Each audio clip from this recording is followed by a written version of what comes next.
In association with Karuna Hospital, Buranila Chatera, Chunikhel, our medical partner.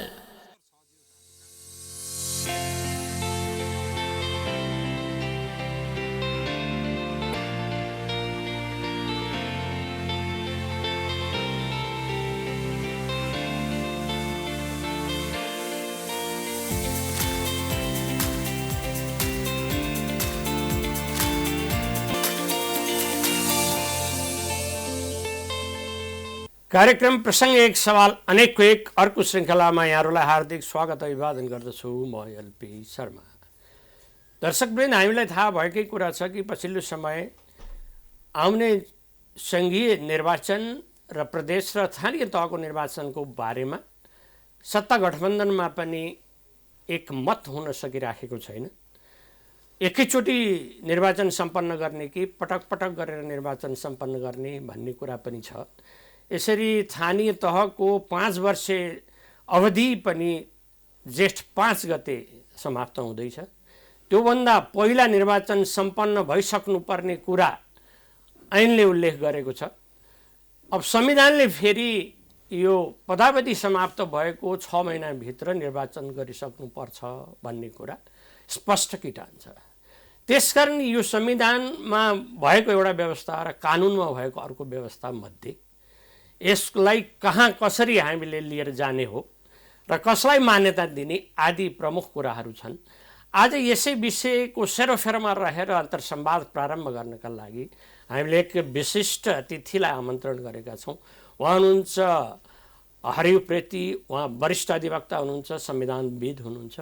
आज यसै विषयको सेरोफेरोमा रहेर हामी अन्तर्संवाद प्रारम्भ गर्नेछौँ। अब विलम्ब नगरी म उहाँलाई यस कार्यक्रममा हार्दिक स्वागत गर्छु। स्वागत छ हरि सर यस कार्यक्रममा। धन्यवाद। अब हरि सर, हाम्रो अन्तर्संवादको सिलसिला यसैबाट प्रारम्भ गरौँ कि मैले अघि नै भनिसकेँ, यो स्थानीय तहका पदाधिकारीहरूको हजुर जो पदावधि 5 वर्षे पदावधि समाप्त हुनेछ यो जेठ 5 गते। हजुर। अब कानुनले भन्छ, निर्वाचन कानुनले चाहिँ नि स्थानीय तह सम्बन्धी ऐनले चाहिँ नि भन्छ कि 2 महिना पहिल्यै निर्वाचन भइसक्नुपर्छ। हजुर। तर संविधानले भन्छ 6 महिनासम्ममा निर्वाचन हुँदा हुन्छ। 6 महिनाभित्र। अब यो ऐन र यो चाहिँ संविधान र ऐन बाजिएको अवस्था कसरी उत्पन्न भयो? यो अहिले जे होस् चर्चाको बहसको एकदम तातो विषय हो। कानुन व्याख्याको एउटा सिद्धान्त के छ भने सकेसम्म दुईटा कानुनहरूको बीचमा बाजिएको जस्तो अर्थ लाग्यो भने पनि ती दुईटा कानुन चाहिँ बाजिएका छैनन् भन्ने मान्यतामा व्याख्या गरिनुपर्छ भन्छ सकेसम्म। किनभने त्यसमा चाहिँ लेजिस्लेटिभ विजडम प्रयोग भएको हुन्छ। जस्तो यसमा यो संविधान 2072 सालमा बन्यो हो। 72 साल असोजमा संविधान आयो, घोषणा भयो। यो स्थानीय तह निर्वाचन ऐन 2073 सालमा आयो। त्यो संविधानले परिकल्पना गरेको निर्वाचनलाई कार्यान्वयन गर्न सम्पन्न गर्नका लागि त्यो ऐन बनाइयो। अब के हुन्छ भने त्यो कानुन बनिरहँदा स्थानीय तह निर्वाचन ऐन 2073 को अब मसौदा पेश भयो, विधेयक पेश भयो, संसदमा छलफल भयो। त्यस पछाडि त्यो चाहिँ विषय समितिमा छलफल भयो अनि पुरा एउटा फ्लोरले पास गरेर आयो नि, हैन, लालमोहर लागेर आयो। त्यो प्रक्रियामा त्यो बनाउने मान्छेले संविधानको व्यवस्था पनि हेरेर बनाएको होला भन्ने परिकल्पना गरिन्छ। एउटा अनुमान गरिन्छ। हेरे कि हेरेनन् अब त्यो अलग कुरा हो। त्यो अलग कुरा हो, हामी त्यो भन्न सक्दैनौँ। अब हेरे यसैबाट थाहा भयो हुन्छ। अब त्यो चाहिँ हेरेर बनाएको हो भन्ने परिकल्पना चाहिँ गरिन्छ। त्यसैले गर्दाखेरि त्यसको त्यो संविधानको कुरा चाहिँ र यसको कुरामा चाहिँ ठ्याक्कै हेर्दाखेरि नमिलेको जस्तो देखियो भने पनि त्यसको प्रयोजन एउटा हो, यसको प्रयोजन अर्को हो भनेर चाहिँ बुझ्नुपर्छ भन्ने कानुन व्याख्याको सिद्धान्त हो। अब त्यो बमोजिम त्यो सिद्धान्तको प्रकाशमा हेर्दा चाहिँ के देखिन्छ त भन्दाखेरि संविधानको धारा 225 को व्यवस्था म्याक्सिमम अवधि त्यहाँभन्दा पछाडि निर्वाचन गर्नु हुँदैन है, नगाउन पाउँदैनौ तिमीले त्यो 6 महिना। बढीमै छ कार्यकाल सकिएको 6 महिनाभित्र भनेको 6 महिना चाहिँ नगाउन पाउँदैनौ भन्ने उताको कार्यकाल सकिसके पछिको सीमा निर्धारण गरिदियो संविधानले। अब यतापट्टिको स्थानीय तह निर्वाचन ऐन 2073 को दफा 3 ले चाहिँ 2 महिना अगाडि भन्यो। अब त्यो चाहिँ अलिकति म के देख्छु भने त्यो अलिकति फल्टी ड्राफ्ट, एउटा ल्याङ्ग्वेजकै हिसाबले पनि फल्टी हो। किनभने 2 महिना अगाडि भन्नुको अर्थ त अब हामीले एकछिनको लागि जेठ 5 गतेलाई, अघि तपाईँले जुन प्रश्नको पृष्ठभूमि बान्नुभयो, जेठ 5 गतेलाई त्यति बेलाको 74 सालको निर्वाचन चाहिँ सम्पन्न भएको मिति मान्ने हो भने त्यसको 2 महिना ब्याक गर्दाखेरि त कहिले भयो? चैत 5 गते भयो। 5 गते एकै दिनमा निर्वाचन सम्पन्न हुन्छ त? एकै दिनमा नहुन पनि सक्छ नि, र त्यसो भए 3 गते 4 गते 5 गते पनि गर्न मिल्दैन त? होइन। त्यहाँ चाहिँ के राख्नु पर्थ्यो भने यदि त्यो 2 महिना अगाडि नै, कार्यकाल सकिनुभन्दा 2 महिना नै अगाडि निर्वाचन गराउने हो भने कम्तीमा 2 महिना अगाडि भन्ने शब्द राख्नु पर्थ्यो। त्यहाँ कम्तीमा हाले भए 2 महिनाको सट्टामा 1 महिना 29 दिन, 1 महिना 28 दिन, 1 महिना 15 दिनमा पनि हुन सक्थ्यो। एउटा त्यो चाहिँ एउटा ड्राफ्टिङको त्यही 1 दिन मात्रै निर्वाचन हुने जस्तो गरी त्यो कानुन बन्यो। त्यहाँ त्यो हदसम्म त्यो चाहिँ मिल्या छैन। अब तपाईँले सोध्नु भएको र अहिले चाहिँ राजनीतिक वृत्तमा विवाद भएर आएको विषयमा मैले भन्नुपर्दा, संविधानले निर्माण गरेको सीमा अधिकतम समयको हो, त्यहीसम्म पुग्नै पर्छ भन्ने छैन। कानुनले निर्माण गरेको सीमा न्यूनतम यो अझ अगाडि नै पनि तिमीले गर्न सक्छौ है, अगाडि पनि गर्न सक्छौ भन्ने सीमा हो। यो चाहिँ यो पछाडि यता यहाँभन्दा ब्याक जानु पर्दैन भन्ने हिसाबले, मिल्दैन भन्ने हिसाबले यसलाई राखिदियो, उतापट्टिको म्याक्सिममलाई राखिदियो। त्यसकारण यी दुईटा कानुन एक आपसमा बाजिया छैनन्। एउटाले न्यूनतम अवधिको कुरा गर्यो, अर्कोले चाहिँ अधिकतम अवधिको कुरा गर्यो। त्यसैले गर्दाखेरि यी आफ्ना आफ्ना ठाउँमा ठिक छन्। यो अगाडिकै मितिमा निर्वाचन गर्न सकिन्छ, 2 महिना अगाडि नै निर्वाचन गर्नुपर्छ, गर्न सकिन्छ। तर गरे पनि त्यसको रिलेसन अर्को ठाउँमा गएर मलाई लाग्छ दफा 55 जस्तो लाग्छ स्थानीय तह ऐनको, त्यसले गएर के भनेको छ भने निर्वाचन, अब यो निर्वाचन भएको चाहिँ अगाडि निर्वाचन भएको रहेछ भने, जस्तो कार्यकाल पुग्नुभन्दा अगाडि भनौँ न, जेठ 5 गतेलाई अहिले कार्यकालको पुरा हुने मिति मान्ने हो भने चैत 5 गते यो निर्वाचन भएको रहेछ भने अब ती मान्छेहरूको कार्यकाल कहिले पुग्ने भयो त? पहिला 74 सालमा निर्वाचित भएकाको भन्दा जेठ 5 मा पुग्ने भयो। यो 2 महिना अगाडि निर्वाचित भए पनि तिनीहरूको कार्यकाल कहिलेबाट सुरु हुने भयो? जेठ 6 गतेबाट। जेठ 6 गतेबाट सुरु हुने भयो।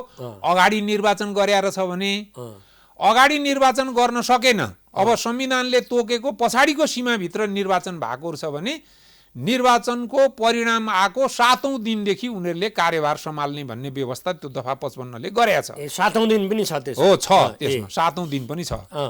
त्यसो भएको हुनाले यो चाहिँ यो कन्फ्युजन हुनुपर्ने कुरा होइन। ऐन बनाउनेले अब यहाँ कहाँनिर कुरा पर्यो भने संविधानका निर्माता जसले निर्वाचन आयोग सम्बन्धी, निर्वाचन सम्बन्धी संविधानको व्यवस्था कोरे, मसौदा गरे, त्यो बेलामा उनीहरूले निर्वाचन आयोगसँग परामर्श गरे कि गरेनन् यो त हामीलाई थाहा छैन। निर्वाचन आयोगले गर्ने कामको बारेमा संसदका कुनै एउटा, संसदमा पनि के भन्नु, संसदमा पनि तपाईँको यो त संविधान त 4 जना नेताहरू बसेर जारी गरे संविधान हो, त्यहाँ सबै मान्छेले त ठप्पा लगाएको मात्रै हो, त्यहाँ छलफलै भएको छैन। छाप लगाइदिए हुन्छ भने छाप लगाइदिए हुन्छ भन्ने निर्देशन आयो आफ्ना पार्टीका नेताबाट, लगाइदिए भएको त त्यति हो। त्यसो भएको हुनाले त्यहाँ छलफल भएन। दोस्रो कुरा, ऐन चाहिँ निर्वाचन आयोगको परामर्शमै बन्यो, उसले आफ्नो कुरा राख्न पायो होला। त्यसले गर्दाखेरि चाहिँ अब कार्यकाल सकिनुभन्दा पहिल्यैबाट निर्वाचन गरेर ठ्याक्क बस्यो भने त्यो स्थानीय तहको त्यहाँको कार्यकारीको चाहिँ निरन्तरता कायम हुन्छ। ठ्याक्कै त्यो पुरानोको सकिने बित्तिकै नयाँको सुरु हुन्छ भन्ने परिकल्पनाका आधारमा यो ऐन बनाइयो। फेरि हरि सर अब संविधान बनेको चाहिँ एउटा मैले थपिहालेँ। संविधान चाहिँ कसरी बन्यो भने पहिला चाहिँ गठन भएको संविधान सभाले समयमा संविधान दिन नसकेर निर्वाचन नभएको अनुभव थियो। त्यसले गर्दा उनीहरू चाहिँ यसरी ढिलो गर्नु हुँदैन भनेर त्यो अनुभवलाई दिमागमा राखेर 6 महिनाभित्रमा गर्नुपर्छ भन्ने व्यवस्था उनीहरूले राखे। त्यो भएको यो चाहिँ एउटा अन्तर हो। त्यसैले न्यूनतम सीमा र अधिकतम सीमा तोकिएको समयलाई बाजिएको भनिराख्नु जरुरी छैन। अब सर यसै प्रसङ्गमा कुरा गर्दा संविधानले त स्पष्टै भनेको छ कि संविधानसँग बाजिएका जति पनि कानुनहरू छन् तिनीहरू निष्प्रभावी हुन्छन्, अमान्य हुन्छन् भनिसकेको अवस्थामा संविधानले 6 महिनासम्ममा गर्न सकिन्छ भन्नु यतातिर 2 महिना पहिल्यै गर्नुपर्छ भन्ने कुरालाई अब ऐनलाई संशोधन गरेर लैजानुपर्छ भन्ने कुराहरू पनि आयो नि त। होइन, मैले भने म त बाजिएकै छैन भनेपछि किन संशोधन गर्ने? यो पहिल्यै निर्वाचन गर्नका लागि बाटो खोलेको हो। यो 2 महिना पहिला ऐनले संविधानले 6 महिनाभन्दा पछि निर्वाचन गर्न पाउँदैनौ भनेर उताको सीमा यता निर्धारण गर्यो। अनि दुईटा बाजिएको भए पो त्यसलाई संशोधन गरिराख्नु, संशोधन गर्नुपर्ने अवस्थै देखिनु। यता अगाडि यता पछि। तर राजनीतिक पार्टीहरूले अब आफ्नो स्वार्थ अब त्यसलाई प्रयोग गर्ने कुराले हेर्दाखेरि अब कसै कुनै पार्टीले एकैचोटि 3 तहको निर्वाचन गर्ने, कसैले वैशाखमै सबै सम्पन्न गर्ने, कसैले के गर्ने भन्ने कुराहरू चाहिँ यो संविधानको स्पिरिट अनुसारको कुरा हो कि आफ्नो स्वार्थ यसमा छ? होइन, यो त पार्टीको त तपाईँको अब अहिलेसम्म देखिएको राजनीतिक वृत्त जे छ त्यसमा त मैले भन्दा त पार्टी होइन, यिनीहरू कम्पनी जस्ता छन्। एउटा नेताले जे चलायो कम्पनीको मालिकले जे भन्यो त्यही चल्ने जस्तो अवस्था, लिमिटेड कम्पनीको जस्तो अवस्था छ। अब केही पार्टीमा त अझ बढी त्यो कुरा देखिया पनि छ, केहीमा अलि त्यसको डिग्री कम होला। तर करिब राजनीतिक एउटा संस्कृतिको कुरा गर्दा त्यस्तै खालको कुरा हो।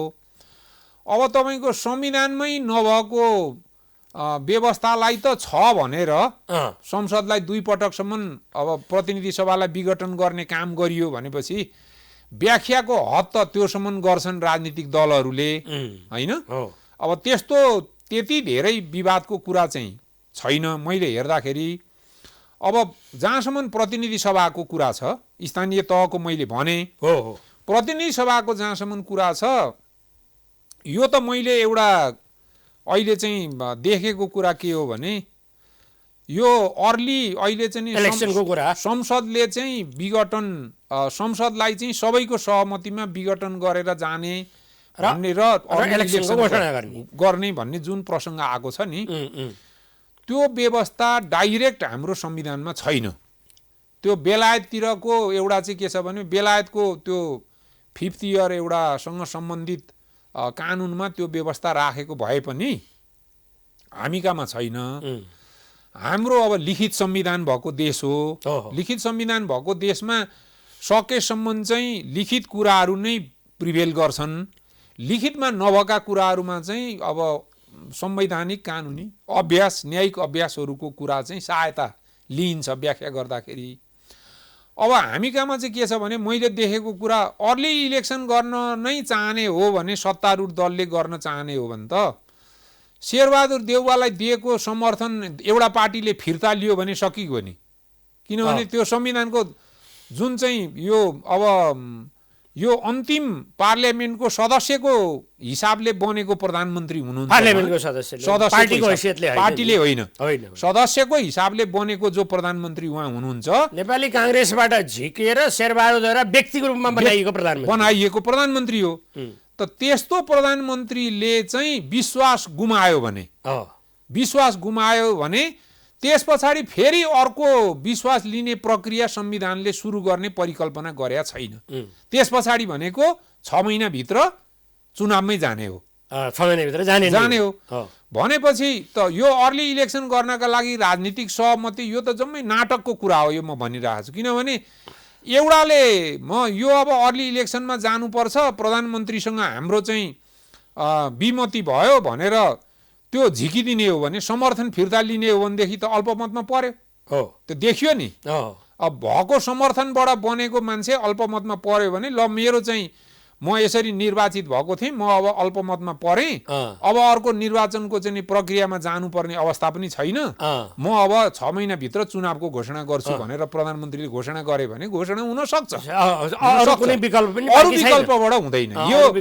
यो प्रधानमन्त्री अहिले जो बन्नु भएको छ संसदको सदस्यको हिसाबले उहाँको यो कार्यकाल चलिरहेसम्म, यो गठबन्धन कायम रहिरहेसम्म, यो गठबन्धनले उहाँलाई समर्थन गरिरहेसम्म चलिरहने भयो। यसले कम्प्लिट 5 वर्षै पुरा गरेपछि मात्रै चुनाव गराउन सक्छ।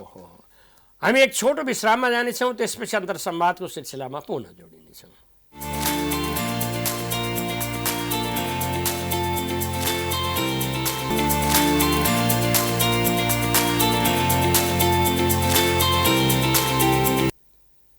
कार्यक्रममा हरिसरलाई पुनः स्वागत गर्दछु। हजुर धन्यवाद। अब हरिसर, अब एउटा प्रसङ्ग यसैबाट फेरि हामीले गरौँ कि सर्वोच्च अदालतले दुईचोटि भङ्ग भएको प्रतिनिधि सभालाई पुनर्स्थापित गरिदियो।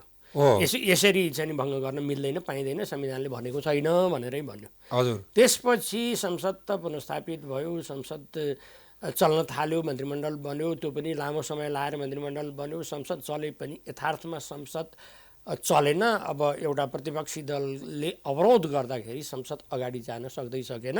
हामीले चल्नै दिन्नौँ भन्ने कुरा आयो, किनभने हाम्रो चाहिँ पार्टी विभाजनको कुरामा चाहिँ हामीले भनेपछि चाहिँ नि सिद्धि गयो नि, अब उनीहरूलाई त निकाल्नै पर्छ भन्ने चाहिँ एकहोरो रट र रटानले संसद चाहिँ नि पुरा चाहिँ नि बन्दी छ। हजुर। अब एकातिर चाहिँ नि यो सङ्घीय संसदको चुनावको कुरा पनि आयो। संसदलाई यसरी चाहिँ नि बन्दी बनाएर राख्ने हो भने अर्ली इलेक्सनमा जान पो के फरक पर्यो त? ठिक छ, मङ्सिरमा गएर त जानै पर्छ, आउँदो मङ्सिरमा त जानै पर्छ। मङ्सिरमा भएको थियो चुनाव त 74 को मङ्सिरमा। भनेपछि अब वैशाखमै या जेठमै यो चाहिँ सङ्घीय संसदको चुनाव जान के फरक पर्यो त? समय र परिस्थिति त यस्तै देखायो नि भन्ने कुराले पनि बजारमा अलिअलि प्रवेश पाउन थालेको छ। सरको दृष्टिकोण के हो? अब यसमा चाहिँ मेरो दृष्टिकोण मैले दुई हिसाबबाट राख्छु। एउटा कानुनी दृष्टिकोण हुन्छ, एउटा राजनीतिक दृष्टिकोण हुन्छ। कानुनी दृष्टिकोण र राजनीतिक दृष्टिकोण नमिल्न सक्छ, एक अर्कामा त्यो कन्ट्राडिक्ट पनि हुन सक्छन्। अब म पहिला तपाईँलाई के भनौँ भने यो गठबन्धन नै एउटा अनौठो, कोही मान्छेले अब माओवादी र नेपाली काङ्ग्रेस पनि मिल्छन्, अब यो बन्छन् भन्ने कुरा यो सोच्न सकिने कुरा होइन। यी पार्टीका उद्देश्य अनुसार आफ्नो चाहिँ मिसन, आफ्नो दर्शन र विचार अन्तर्गतका सरकार चलाउने हिसाबले यो सरकार बनेको होइन। यो बनेको के हो भने केपी ओलीको सरकारलाई अति गर्यो, अति चाहिँ साह्रै भयो। त्यो अति चाहिँ त्यो त्यहीँबाट फुटेको अर्को सेक्सन माधव नेपालले नेतृत्व गरेको चाहिँ नि अब यो नेकपा यसलाई अहिले समाजवादीलाई पनि माओवादीलाई पनि काङ्ग्रेसलाई पनि अति भएको कारणले अति भएको कुरामा चाहिँ एक भएको आधारमा यो सरकार निर्माण भएको हो। पार्टीको नीति अनुसार सरकार चलाउनलाई एक भएको होइन। जनतालाई राहत दिउँ, सुविधा दिउँ, यो गरौँ त्यो गरौँ भन्ने छैन भनेर होइन। स्वार्थ मिल्यो, त्यो कुरामा स्वार्थ मिल्यो, त्यो कुरामा स्वार्थ मिलेर यो हटाएको हो अति भएको कारणले। अब अर्को कुरा के हो भने केपी ओलीले को सरकार गिरेका बेलामा जति बेला सरकार गिरेर अर्को सरकार बनाउने परमादेश जारी भयो त्यति बेलासम्म त केपी ओलीले यो संसदमा चल्न दिन्न पनि भनेको थिएन। सर्वोच्च अदालतलाई लिखित जवाफ पनि त्यस्तो लागेको थिएन। अब केपी ओलीको तन्त्रमा चाहिँ यो लोकतन्त्र भनेको कस्तो देखियो भने प्रधानमन्त्री हुँदा संसद देख्नै नहुने, विघटन गरिहाल्ने, विपक्षीमा बस्दाखेरि त्यसलाई चल्नै नदिने। अब अनि फेरि चुनाव चाहिँ सबैभन्दा बढी उसलाई चाहिएको, चुनाव तुरुन्त चाहियो, चुनाव फेरि तुरुन्त चाहियो। अब तुरुन्त चुनाव गराएर आउने परिणामलाई उहाँले फेरि मान्नुहुन्छ कि फेरि त्यही ताजा जनादेश भन्ने? अब कति दिनमा बासी हुन्छ जनादेश, कति दिनमा ताजा हुन्छ, यो पनि मान्छेलाई भुल्याउने। फेरि नेपाली जनताले कहिले सोध्दैनन् ताजा जनादेश। ओहो, ताजा जनादेशका लागि त दिने पछि नै निर्वाचन गर्नुपर्ने हो, हप्ता पछि गर्नु पर्यो ताजाका लागि होइन। संविधानले 5 वर्षसम्म नै ताजा हुन्छ भनेर त भनेकै छ भने ताजा त 5 वर्षसम्म ताजै रहन्छ। त यी कन्ट्रोभर्सीका कुराहरू छन् राजनीतिक रूपमा। कानुनी रूपमा तपाईँलाई मैले अघि नै भनिसकेँ, कानुनी रूपमा चाहिँ अब विघटन सबैजना मिलेर घोषणै गरेर विघटन गर्ने भयो भनेदेखि त अब कसले त्यसको विरोध गरेर जाने होइन? विरोध गरेर जाने कुरै नहोला, कसलाई चाहिएको छ त्यहाँबाट पछि भन्ने कुरा होला। सबै दलको मिलेर विघटन गरे भने यो एउटा कुरा हो। तर त्यसरी यस्तो विघटन गर्ने कुराहरूमा सबैको कुरा सहमति होला जस्तो पनि मलाई लाग्दैन। अहिलेको संविधान बमोजिम यो सरकारले चाहिँ विश्वास गुमायो। यसले चाहिँ के छ भन्दाखेरि विश्वास गुमाएको प्रमाणित भयो र अर्को निर्वाचन हुने प्रक्रिया पनि संविधानले परिकल्पना नगरेको कारणले विश्वास गुमाएको अवस्थामा 6 महिनाभित्रमा घोषणा गर्नुपर्छ। होइन, यो कन्टिन्यू भएसम्म, यो चलेसम्म चाहिँ 5 वर्ष पुर्याएर गर्ने हो। अर्ली इलेक्सनको चाहिँ त्यही मात्रै विकल्प हो। अब संसदको के हुन्छ? संसदै चल्नै नसके अब संसदमा जान्छ। अब रह्यो संसदको कुरा। संसदको कुरा चाहिँ तपाईले भने जस्तो छैन। बता चाहिँ खाइराख्ने काम गर्न न। यो दुईटा कुरा छ यसमा। अलिकति हाम्रो नेकपा एमालेको तपाईको उपनेता सुभाष नेमाङले एउटा अन्तर्वार्ता दिँदाखेरि मैले सुनेको थिएँ। हामीले सबै ठाउँमा कहाँ रोकेका छौँ र? बजेट पास भएकै छ, कार्यक्रमहरू पास भएकै छ, आखिरमा हो हल्लाकै बिचमा पनि ध्वनि लगाएर चाहिँ के छ भने पास गरेकै छन्। अब त्यो हिसाबले चाहिँ मैले कस्तो भने एमालेको एउटा आफ्नो जनतालाई देखाउनका लागि चाहिँ विरोध गरे जस्तो पनि देखाउने, अनि महत्त्वपूर्ण कुराहरू चाहिँ सम्पन्न गर्नका लागि चाहिँ त्यहीबाट पास गरेर जाओस् भन्ने कुरा पनि देखाउन खोजेको दोहोरो नीति हो कि सुभाष नेमाङको त्यो बोलीबाट भन्ने एउटा कुरा देखिन्छ। ढाँटेको मात्रै हो कि भन्ने कुरा होइन। उहाँहरूको विरोध चाहिँ साँच्चै हो, साँच्चै विरोध हो कि त्यो उहाँहरूले चाहिँ दिएको निवेदनको सूचना चाहिँ बाहिर ननिकालेसम्म, अथवा जो मान्छेले पार्टी परित्याग गरेको छ उनीहरूलाई चाहिँ निष्कासित गरेको सूचना सभामुखले ननिकालेसम्म चाहिँ कि राजीनामा गर्नुपर्छ कि सूचना निकाल्नुपर्छ भन्ने जुन आधारमा उहाँहरूले चाहिँ आन्दोलन गरिराख्नु भएको छ। अब त्यो आन्दोलनले चाहिँ उहाँहरूले न पुरा छेक्न सक्नुभयो न पुरा गर्न दिनुभयो।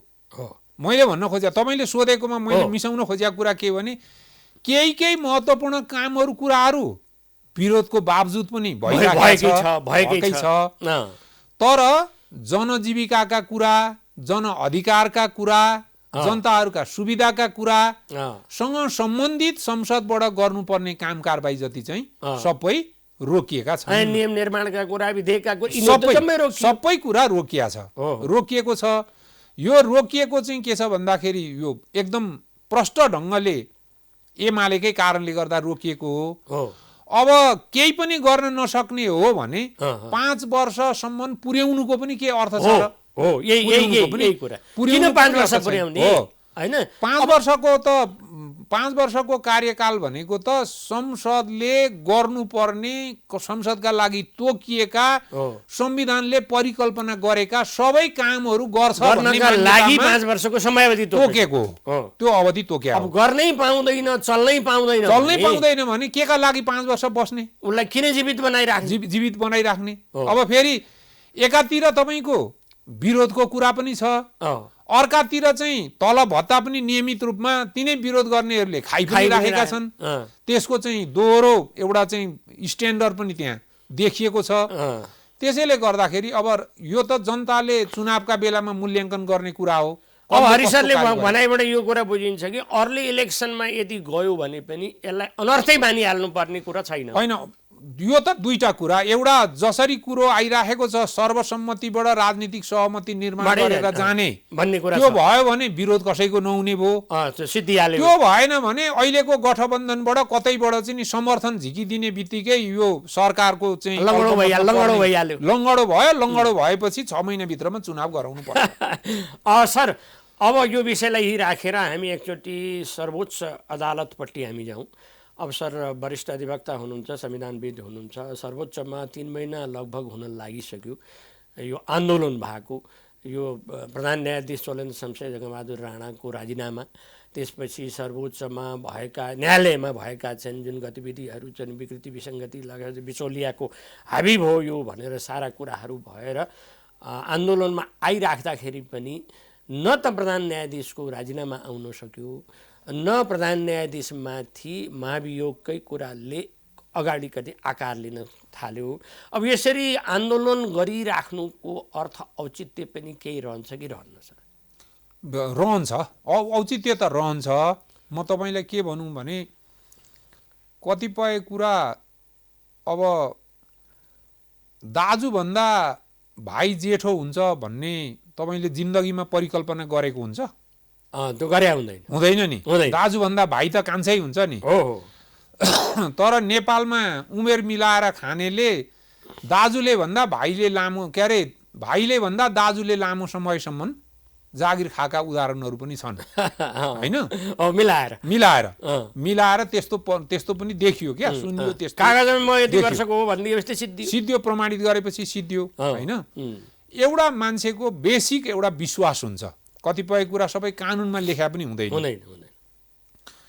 अब सर्वोच्च अदालतको प्रधान न्यायाधीश जस्तो पदमा बसेको मान्छेको नैतिकता, एउटा प्रतिष्ठा चाहिँ धेरै माथिल्लो तहको हुन्छ भन्ने परिकल्पनाका आधारमा नेपाल बारले यो चाहिँ आन्दोलन अगाडि बढायो। नेपाल बारको एउटा आन्दोलनमा एउटा गल्ती के भयो भने चोलेन्द्र शमशेर चाहिँ पहिला तपाईँको विशेष अदालत, पहिला उनको इन्ट्री नै अर्कालाई उमेरको विवाद देखाएर बार्गेनिङ गरेर नियुक्ति पाएको कुरा थियो। एउटा सरोगेटेड बेबी जस्तो थियो, त्यस्तो थियो होइन? त्यस पछाडि तपाईँको विशेष अदालतमा उहाँ स्थायी हुनलाई नै 8-9 वर्षको समय लागेको थियो, विवादास्पद भएको, क्षमता नभएको कारणले, विवादास्पद फैसला गरेका कारणले। त्यस पछाडि विशेष अदालतमा गएर काम गर्दाखेरिका पर्फर्मेन्सहरू हेर्दाखेरि उनले गरेका अधिकांश निर्णयहरू सर्वोच्च अदालतबाट बदर भएर पठाएको र एउटा मुद्दामा चाहिँ टिप्पणी गरेर कारबाही गर्नका लागि न्यायिक टिप्पणी गरेको आधारमा एकजना त्यति बेला सँगैका मध्ये एकजना निवृत्त भइसक्या, एकजनाले राजीनामा गर्या। अब उहाँले त्यही पोइन्टमा राजनीतिको छाता ओढेर त्यो जागिर जोगाएर आउनु भएको थियो। उहाँ आफू मौका पर्दाखेरि चाहिँ कतिसम्म जानुहुन्छ, राजनीतिको छाता कति ओढ्नुहुन्छ भन्ने कुराको उदाहरण त्यही थियो। अब त्यस पछाडि फेरि अब उच्च अदालतको न्यायाधीश, मुख्य न्यायाधीश भएर बसेका बेलामा उहाँ सर्वोच्च अदालतको न्यायाधीशमा आउनुभयो होइन? त्यो पनि एउटा विवादको घेराबाटै आउनुभयो, पारितोषिककै रूपमा चाहिँ भयो। अब त्यस पछाडि सर्वोच्च अदालतमा आउनुभयो। अब सर्वोच्च अदालतमा आएको कुरा हेर्नुहोस् अब कस्तो छ भने सुशीला कार्कीलाई महाअभियोगको प्रस्ताव लगाएका बेलामा कानुनको एउटा पनि दफा नलेखिकन साह्रो मिठो साहित्य फुर्ने साहित्यकारले लेखेको भावना संवेदना मात्रै प्रकट गरेको, मेरो मन त यस्तो यस्तो तरङ्गित भएको छ भन्ने लेखेका आदेशका आधारमा चाहिँ संसदमा भएको ठिक थियो भन्ने मेरो कुरा होइन, त्यो बेठिकै थियो होला। तर बेठिकबाट सुरु भएको प्रक्रिया पनि एउटा प्रक्रिया सङ्गत ढङ्गबाट अन्त्य हुनु पर्थ्यो। त्यो नभइकन त्यो संसदमा उठेको कारबाहीलाई ओभरटेक गरेर उहाँले आदेश गर्नुभयो बिना कानुनी आधार। यो एउटा दृष्टान्त। अर्को उहाँ चाहिँ के छ भने उहाँ सहित बसेको बेन्चमा अरू न्यायाधीशहरू नभएको बेला बेन्चमा एक्लै आएर अनि चाहिँ के छ भने यो बेन्चमा बसेका मान्छे अमुक मान्छे, त्यति बेला गोपाल पराजुलीसँगको विवादको कुरा थियो। यसरी उमेरको हिसाबमा चाहिँ विवाद परिराखेका चाहिँ गोपाल पराजुलीसँग बसेर म मुद्दा हेर्दिन भनेर एउटा आदेश एक्लै आएर कानुन व्यवसायीका ठाउँमा आदेश बोलेर जानुभयो। अनि एउटा कागज पनि देखाउनु भएको थियो अरे, म त थिइनँ त्यो बेलामा, देख्ने मान्छेहरू भन्छन्। पछि त्यो कागज चाहिँ उहाँले गरेको आदेश बमोजिमको कागज चाहिँ मिसिलमा छ कि छैन भनेर खोज्दाखेरि मिसिलमा पनि छैन। पछि त त्यो आदेश त उहाँले मिसिलमा पनि राख्नु भएको रहेनछ, अभिलेखमा पनि बसेनछ। अब त्यस्तो कुरा सर्वोच्च अदालतको आजसम्मको इतिहासमा त्यो बेन्चमा पर्ने मध्येको एउटा न्यायाधीश एक्लै गएर बसेर त्यस्तो भनेर हिँडेको इतिहास छैन। त्यो उहाँलाई भन्न स्वतन्त्र पनि हुनुहुन्थ्यो होला, तर सबैजना जतिजनाको इजलास गठन गरेको थियो त्यो इजलासका सबै न्यायाधीश बसेका ठाउँमा उहाँ भन्न सक्नुहुन्थ्यो र त्यो भनेको कुरा आदेश गरेर लेख्नु पर्थ्यो, राख्नु पर्थ्यो होइन। त्यो दोस्रो कुरा। अब तेस्रो कुरा, यो चाहिँ नदेखिएको कुरा है, यो चाहिँ काहीँ छाया चाहिँ देखिन्छ पक्रिन सकिँदैन भन्छन् नि। अब दीपकराज जोशीलाई चाहिँ हटाएर त्यो उनको बाँकी भएको कार्यकालमा चाहिँ छोटो अवधि ओम प्रकाश मिश्रलाई बनाएपछि त्यस पछाडिको अवधि मैले नै खान पाउँछु भन्ने हिसाबले भित्रभित्र गोटी चल्यो। म यो किन ठोकुवा गरी भन्न सक्छु भने यदि दीपकराज जोशी चाहिँ नि तपाईँको शैक्षिक योग्यताको प्रमाणपत्र विवादास्पद भएका कारणले प्रधान न्यायाधीशमा नियुक्ति हुन अयोग्य हो भने उहाँ उच्च अदालतमा नियुक्ति हुन र सर्वोच्चको न्यायाधीशमा नियुक्ति हुन कसरी योग्य हुनुभयो त? त्यो प्रश्न त जिउँदो छ नि। त्यसैले गर्दा त्यो एउटा के छ भने चोलेन्द्रले भित्री रूपमा अब प्रभुहरूसँग गएर झुकेर मलाई यो म खान पाउँछु, म हजुरहरूको काम लम्पसार भएरै गर्छु गरेर त्यो चाहिँ त्यो ठाउँमा प्रधान न्यायाधीशको पदमा पाए। त्यति बेलाको तपाईँको सञ्चार सामग्रीहरूमा तपाईँले हेर्नुभयो भने सम्पूर्ण रूपमा त्यो तपाईँको न्यायपालिकाको प्रतिष्ठालाई आँच आउने गरी त्यसको शिर निहुरिने गरी खालका शब्दहरूमा स्वीकारोक्ति गरेर प्रधान न्यायाधीशमा नियुक्ति भएर उहाँ आउनु भएको हो। अब आएपछि नाङ्गो रूपमा सबै जनताले थाहा पाउने गरी केपी ओलीसँग संवैधानिक आयोगका नियुक्तिमा, शेरबहादुर देउपासँग मन्त्रीमण्डलको गठनमा भागभण्डा गरेको होइन, त्यो स्पष्टै छ। त्यो सौँदिलो कुरा हो, नाङ्गो रूप होइन। अब त्यस्ता मान्छे, त्यतिसम्म गर्न सक्ने मान्छेले, अब उनले नियुक्ति गरेका मान्छे पनि छन् अहिले त त्यहाँ संवैधानिक आयोगमा। अब उनलाई संरक्षण गर्ने, उनीसँग सेटिङ गर्ने दुईजना नेतै छन्, शेरबहादुर देउवा र केपी ओली। अब उनीहरूले संरक्षण नगर्लान्, उनले पैसा खर्च नगर्लान्, बेन्च सेटिङ गर्दा, न्यायाधीश मिलाउँदा, मुद्दा रोज्दा, चाहेको जस्तो फैसला गर्दा कमाएको पैसा खर्च गर्ने त हो नि उनले। अब हरि सर, हामी एकदम कार्यक्रमको अन्तिम चरणमा आइसकेका छौँ। मैले यति जिज्ञासा राख्न चाहेँ कि छोटकरीमा बताइदिनु होला। यो आन्दोलनले अब केही एक थरी मान्छे छन् यस्तो आन्दोलनको कुनै अर्थ छैन, एक थरी अर्को मान्छे छन् आन्दोलनले एक विशेष उपलब्धि दिएको छ, किनभने गोला प्रथा सुरु भयो, अटोमेसनमै जाने हो, जान त फेरि होइन।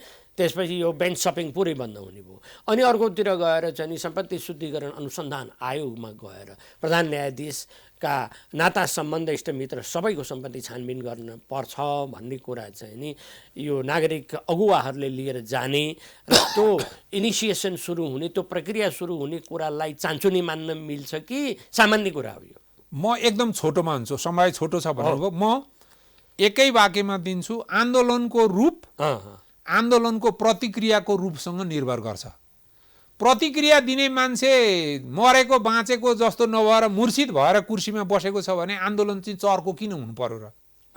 त्यो त के छ भने उसको भैन्ज्याली विरोध एक आवाजले पनि त्यो सर्वोच्चको गेटमा बसेर भ्रष्ट प्रधान न्यायाधीश, सेटिङ गर्ने प्रधान न्यायाधीश, अनैतिक प्रधान न्यायाधीश भनेर भन्नु त्यो कति ठुलो कुरा, भनाइ गर्नुपर्ने भनाइ गर्नु कति ठुलो कुरा हो। लास जस्तो भएर कुर्सीमा बस्नु त त्यो पदीय जिम्मेवारी त हुँदै गरिमा त हुँदै भएन। त्यो एउटा कुरा।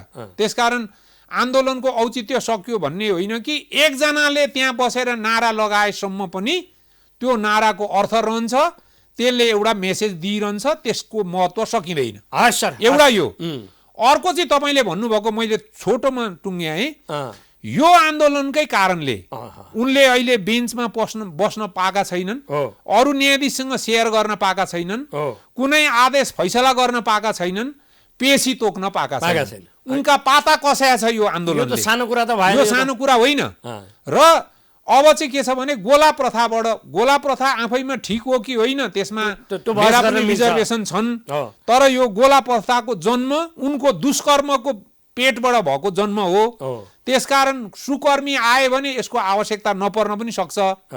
त्यसो भएको कारणले गर्दाखेरि यो गोला प्रथासम्म पनि आउनु पनि आन्दोलनको एउटा उपलब्धि हो। ती समिति बनाएका पनि हाम्रै कानुन व्यवसायीकै आवाजका कारणले बनेको थियो जुन समिति कार्की प्रतिवेदन हामी भन्छौँ त्यो कुरा छ र कार्की प्रतिवेदनले देखिएका भइरहेकै कुराहरूलाई सम्बोधन गरेको कुरा भएको हुनाले आन्दोलनले उपलब्धि हासिल गरेको छ।